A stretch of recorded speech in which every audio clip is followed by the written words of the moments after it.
is Yannick from the Mandarin Fish Public Library, and today's book and craft will be about coral reef.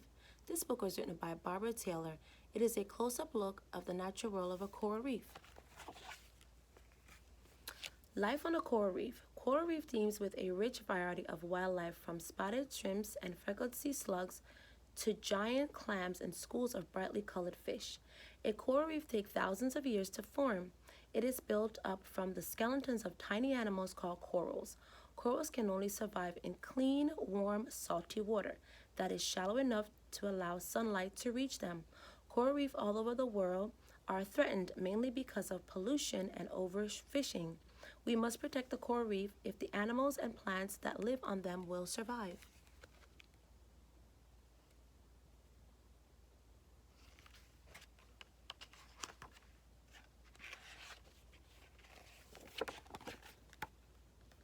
Coral reef friends.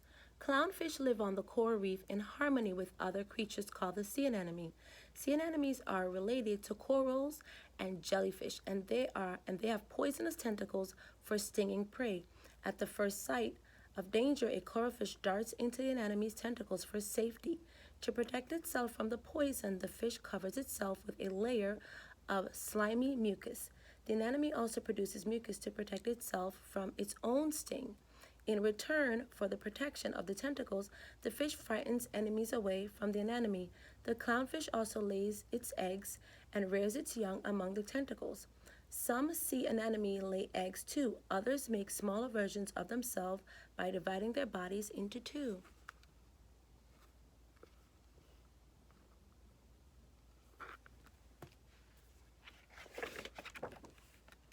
Coral reef kaleidoscope. The brightly colored mandarin fish lives near the bottom of the sea. It spends most of its time hidden in crevices and cracks in the coral reef. The mandarin fish feeds on smaller fish and other creatures that swim or float past it in the water. It also nibbles at the algae on the coral reef with its hard mouth. The bold patterns on its skin help to protect the fish from enemies by warning them of the bad-tasting mucus that its body produces. The mandarin fish can also deter larger fish from attacking it by raising the long spine on its back. This trick makes the fish appear larger than it really is.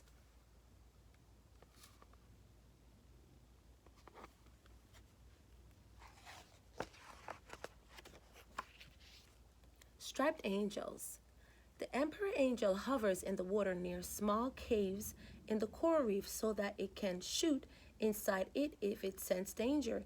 Its flat body allows it to slip easily through narrow gaps in the coral.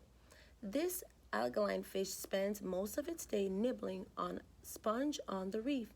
Once two angelfish have mated, they remain together for the rest of their lives. The pair live in their own territory, a small patch of reef which they defend against other angelfish. The female lays eggs, which are fertilized by the male. The eggs float in the sea away from the reef and the many enemies that might eat them. Larvae attach out of the eggs, and eventually they change into little fish and find a new coral reef.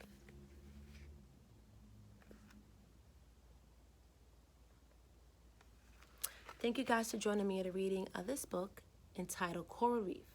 If you would like to join us today at noon, you can come on in and we can do our craft, making our own coral reef with our fishes. Bye, friends.